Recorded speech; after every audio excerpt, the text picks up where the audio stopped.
ఒక్క ఫేస్బుక్ పోస్ట్తో, ఒక ఫోన్ కాల్తో, ఒక మెసేజ్తో అంబేద్కరిజంపై దాడి అనగానే విశేష స్పందన వచ్చింది. అది కత్తి పద్మారావు గారి మీద దాడి అన్నప్పుడు అందరు స్పందించిన తీరు నన్ను ఎంతో కదిలించింది. ముఖ్యంగా కేసు పెట్టడానికి వాళ్ళ మీద SC/ST prevention of atrocity case పెట్టాల్సి వచ్చినప్పుడు నాతో పాటు నడిచిన వినోద్ అన్నకి, శంకర్ అన్నకి, ఆ రోజు పసునూరు అన్న కూడా నాతోనే ఉన్నారు, కానీ దగ్గరలోకి రాలేకపోయారు. వీళ్ళందరికీ నాకు ప్రత్యేకమైన జేబీములను తెలుపుకుంటూ ముస్లిం హక్కుల ఉద్యమకారుడు, కవి, రచయిత స్కైబాబా అన్నకి స్వాగతం తెలుపుతున్నాను. అయితే ఈ కార్యక్రమాన్ని నిర్వహించడానికి గల ముఖ్య ఉద్దేశాన్ని నేను కొద్దిగా చెప్తాను. అంబేద్కరిజంపై దాడి లేదు, ఇందాక పసునూరు అన్న చెప్పినట్టు చరిత్ర వక్రీకరణ, భారతదేశ చరిత్ర వక్రీకరణ ఎలా జరుగుతూ వచ్చింది, ఇప్పుడు ఎలా జరుగుతుంది అనేది కత్తి పద్మారావు గారు 1980లోనే చాలా క్లియర్గా భారతదేశ చరిత్ర ఏంటి అనేది ఒక పోయం రూపంలో రాశారు. అందులో ఇప్పుడు మనం ఆయన మీద జరుగుతున్న దాడిని, ఇందాక అన్న కూడా మాట్లాడుతూ, మన మీద భావ యుద్ధం చేయలేని వాడు మాత్రమే భౌతిక యుద్ధము చేస్తాడు, భౌతిక దాడి చేస్తాడు అంటే వీళ్ళు మనల్ని ఆర్యులు భారతదేశానికి వచ్చినప్పుడు మన గుడిసెలు ఎలా తగలబెట్టారో, మనల్ని ఎలా దూషించారో, మనల్ని ఎలా అవమానించారో, మనల్ని ఎలా అస్పృశ్యులుగా, అందుకే కత్తి పద్మారావు గారు ఒక పోయంలో చాలా క్లియర్గా చెప్తారు. దళితుడా దళితుడా భరత భూమి బిడ్డడా ఆది భారతీయుడా, సింధు నది తీరాల్లో నగరాలు నిర్మించిన మొదటి నాగరికుడా, భరతావనిపై దాడి చేసిన ఆర్యదుండగుల చేత అప్రాచ్యుడా అవాచ్యుడా అంచెజుడా అవర్ణుడా అతిశూద్రుడా నామశూద్రుడా స్వపచుడా చండాలుడా అని పిలువబడినవాడా. అంటే మనల్ని దూషించడానికి, మనల్ని నిందించడానికి వాళ్ళ అస్త్రాలు ఏంటి అంటే ఈ నిందావాచకాలే. మనల్ని డైరెక్ట్గా వాదనతో మనల్ని జయించలేనప్పుడు వాళ్ళు అందుకే చెప్తారు, ఒక చెట్టు దగ్గరికి వెళ్ళి నిరంతరం తిడుతూ తిడుతూ తిడుతూ ఉంటే చెట్టు కూడా చచ్చిపోతుంది అని. అంటే ఆక్సిజన్ ఇచ్చే చెట్టు కూడా చనిపోతుంది మనం నిందిస్తూ పోతే. ఈ దేశాన్ని, ఈ ప్రకృతిని, ఈ వనరుల్ని కాపాడుతున్న దళితుల్ని ఒక పక్క వేదాల పేరుతో, హోమాల పేరుతో, యజ్ఞాల పేరుతో దేశ సంపదను మొత్తాన్ని తగలబెడుతున్న వాళ్ళు ఇంకొక పక్క దళితుల గుడిసెలను కూడా తగలబెడుతూ వచ్చారు. అదే క్రమాన్ని కొనసాగిస్తూ ఇప్పుడు మనల్ని అంబేద్కరిజం మీద, అంబేద్కర్ చెప్పిన వాక్యాల మీద, పెరియార్ చెప్పిన వాక్యాల మీద, మహాత్మా ఫూలే చెప్పిన వాక్యాల మీద మళ్ళీ మనం వాటిని ప్రజల్లోకి తీసుకెళ్తుంటే దాన్ని ఎదుర్కోలేక ఈ దాడులకు తిరుగుతున్నారు. ఇది కేవలం కత్తి పద్మారావు గారి మీద దాడి మాత్రమే కాదు, మొత్తం ఐడియాలజికల్ ఫైట్. ఈ ఫైట్ మీద మనం అందరం కలిసి రావాలని ఇందాక అందరూ చెప్పినట్టే మనం ఈ బీసీ ఉద్యమ నాయకులు డాక్టర్ కొల్లా జనార్దన్ గారికి స్వాగతం తెలుపుతున్నాను.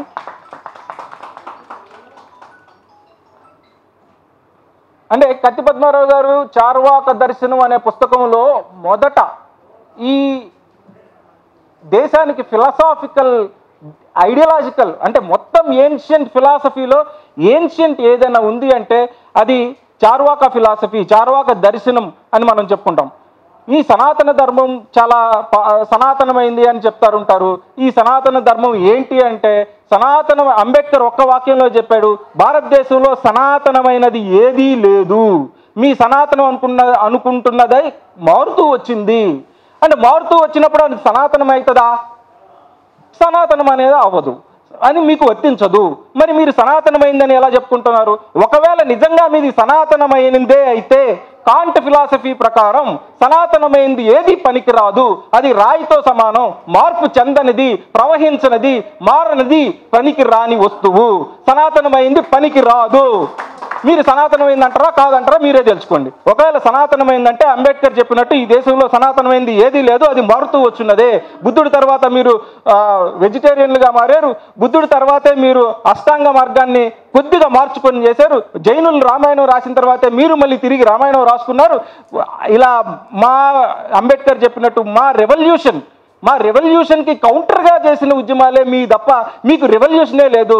ఈ దేశంలో ఏదైనా విప్లవాత్మకమైన చర్య ఉందంటే అది దళితులు తీసుకొచ్చిందే, అది బౌద్ధులు తీసుకొచ్చిందే. బౌద్ధమే ఈ దేశంలో సామాజిక విప్లవాన్ని సృష్టించింది.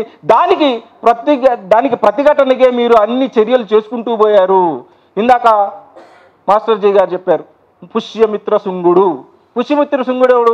అశోకుడి తర్వాత, మౌర్యుల సామ్రాజ్యం తర్వాత బౌద్ధాన్ని 1000 ముక్కలుగా నరకండి, ఆ నరికిన వాడికి 1000 వరాహాలు ఇస్తాను అని ప్రకటించిన వాడు పుష్యమిత్ర శుంగుడు. ఆయన మొట్టమొదటి భారతదేశ చరిత్రలో యజ్ఞంతో రాజ్యాన్ని స్థాపించిన వాడు ఎవడన్నా ఉన్నాడు అంటే ఆడు పుష్యమిత్ర శుంగుడు. అని అశోకుడి తర్వాత రాజ్యం, ఆ తర్వాత గుప్తుల రాజ్యం. పుస్తకాల్లో గోల్డెన్ యుగం, గోల్డెన్ ఏజ్ అని చిన్నప్పుడు మాకు ఊదరగొట్టేవాళ్ళు. పుస్తకాల చరిత్ర అంతా గోల్డెన్. ఏంటి ఈ గోల్డెన్ ఏజ్?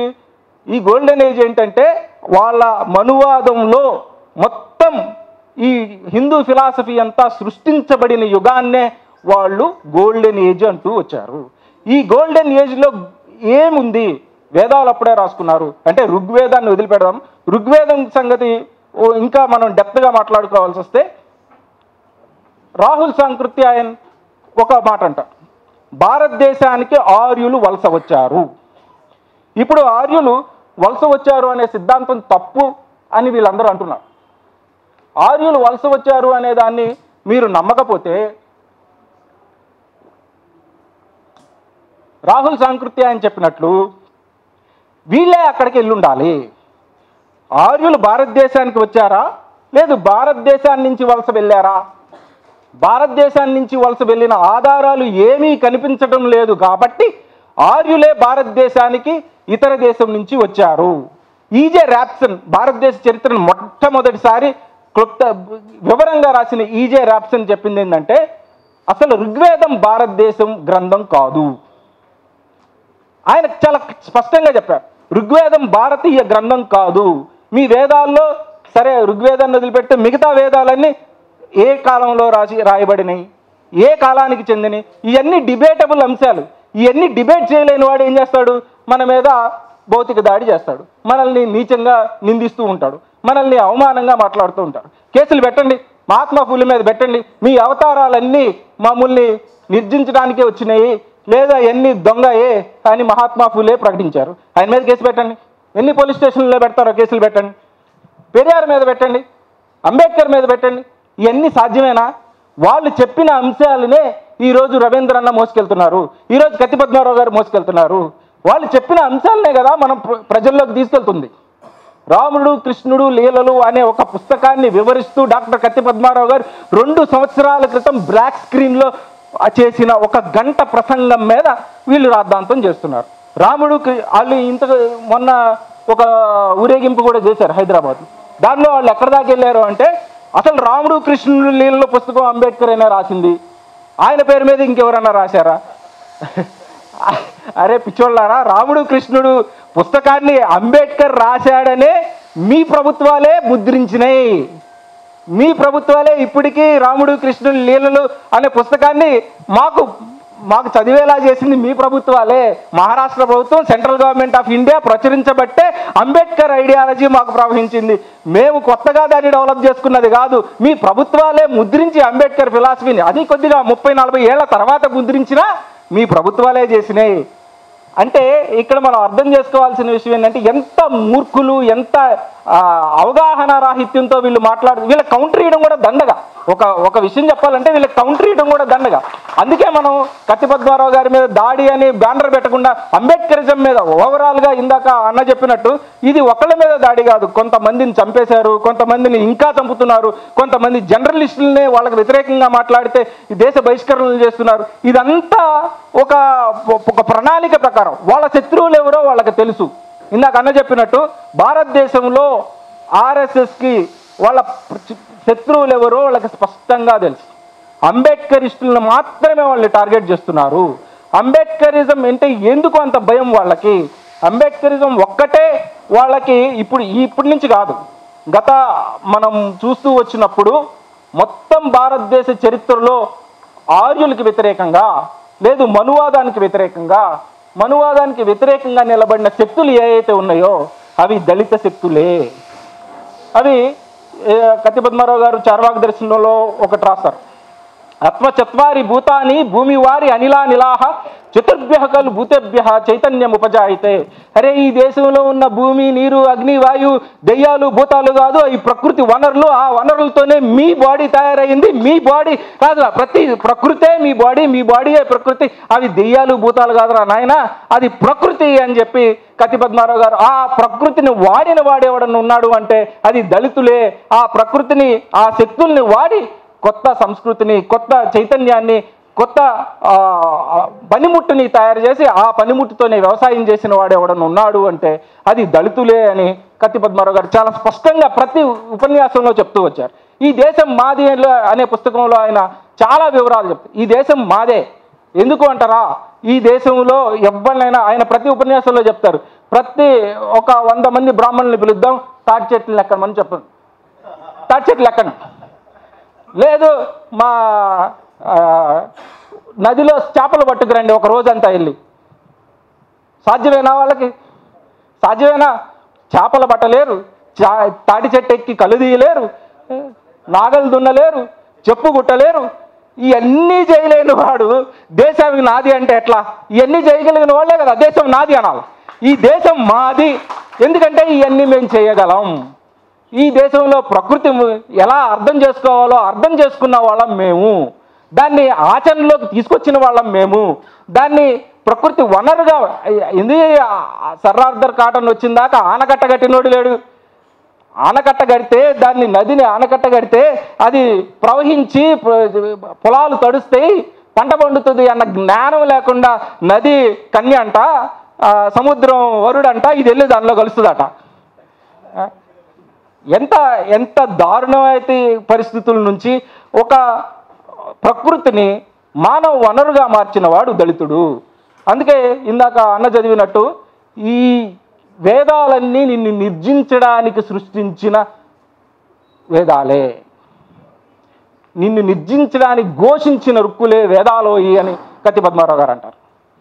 ఇంకొకటి, అసలు మనకు భారతదేశంలో 1950 ముందు మన ఇక్కడ కూర్చున్న వాళ్ళు అన్న డాక్టరేట్ చేసిన, అంటే డాక్టరేట్ అంటే ఈ దేశంలో అత్యంత మేధావి, అత్యంత గౌరవం కలిగిన వ్యక్తి, అత్యంత చదువుకున్నవాడు అని ప్రభుత్వం డిక్లేర్ చేసింది. వాళ్ళని డాక్టర్లు అంటారు. 1950కి ముందు అంటే ఈ వ్యవస్థ రాకముందు డాక్టర్లు లేరు. అప్పుడంతా పండితుడు. ఎవరు ఆ పండితుడు? వేదాలు చదువుకున్నవాడు పండితుడు. వేదాలు చదువుకున్న వాళ్ళందరూ పండితులు కాదు. మళ్ళీ మనం అందులో చాలా డిఫరెన్సెస్ ఉన్నాయి.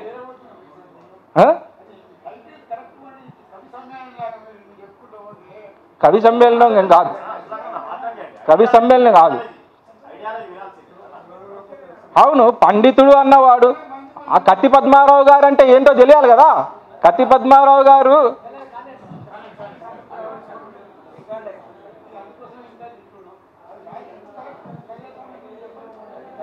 అది కూడా చెప్తా సార్. పండితుడు అంటే ఎవరు?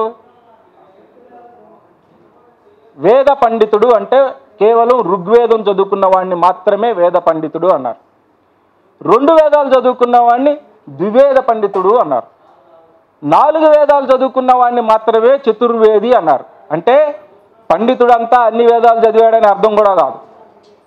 కానీ వేదాలు, ఉపనిషత్తులు, కావ్యాలు, ప్రబంధాలు, నాటకాలు అన్నీ చదివి అందులోని దళిత వివక్షతను, అందులో మనల్ని ఎలా నీచ వాక్యాలను నిందించారు, అందులో మనల్ని ఎలా అవమానించారు, అందులో దళిత అనే శబ్దం ఎక్కడ వస్తుంది, మహాభారతంలో దళిత అనే శబ్దం ఎక్కడ వాడారు, దాన్ని ఏ కాంటెక్స్ట్లో వాడారు అని చెప్పిన మేధావి ఎవరు ఉన్నారంటే అది డాక్టర్ కత్తి పద్మారావు గారు అని మనం అర్థం చేసుకోవాల్సిన అవసరం ఉంది. కేవలం రాజ్యాంగం అంటే భారతదేశ ఇదంతా కూడా ప్రజాస్వామ్యంలో ప్రత్యామ్నాయ చరిత్రలో భాగంగా జరుగుతున్న దాడే. ఇది కేవలం మనం ఒక కాంటెక్స్ట్లో చూడాల్సిన అవసరం లేదు. ప్రత్యామ్నాయ సంస్కృతి మీద, ప్రత్యామ్నాయ చరిత్ర మీద అసలు కత్తి పద్మారావు గారిని ఎందుకు నిందించారు? ప్రత్యామ్నాయ చరిత్ర చెప్తున్నాడనే కదా నింద జరిగింది. ప్రత్యామ్నాయ చరిత్ర మీద దాడి జరిగింది. జరిగిన దాడి కేవలం అంబేద్కరిజం అంటే ఏంటి? ప్రత్యామ్నాయ చరిత్ర కాదా? అంబేద్కరిజం అంటే ఏంటి? ప్రత్యామ్నాయ సంస్కృతికి వారధి కాదా? ఆ వారధి మీదే వాళ్ళ దాడి జరుగుతుంది. ఆ చరిత్ర మీదే దాడి జరుగుతుంది. ఆ చరిత్రని బయటికి తీసుకురావద్దు, మళ్ళీ ఇంకా ఈ ఇతిహాసాలే ఈ దేశంలో కంటిన్యూ అవ్వాలి అనే కదా వాళ్ళ ప్రయత్నం. ఆ ప్రయత్నాన్ని అడ్డుకోవడమే మనం చేయాల్సిన మన కర్తవ్యం. ఆ ప్రయత్నాన్ని ఎలా అడ్డుకోవాలి? ఇందాక మనందరూ సూచించినట్టు ఇది ఇక్కడితో ఆగకుండా ఇంకా ముందుకెళ్ళాలి అంటే మనందరం ఈ మళ్ళీ జేఏసీలో గిఏసీలో కాకుండా అంతా ఉమ్మడిగా ఈ సభలోనే మనం కొన్ని డిమాండ్లు మన ప్రతిపాదనలు రాసుకొని వాటిని అంగీకరించుకోవాల్సిన అవసరం ఉంది. అది ఎండ్ ఆఫ్ ది సెషన్ మనం ఒకసారి ఈ కార్యక్రమంలో అందరూ ప్రతిపాదించిన ప్రతిపాదనలను రాసుకొని వాటిని అంగీకరించుకుందాం. నాకు ఈ అవకాశం ఇచ్చిన అధ్యక్షులకి ధన్యవాదాలు తెలుపుతూ ముగిస్తున్నాను.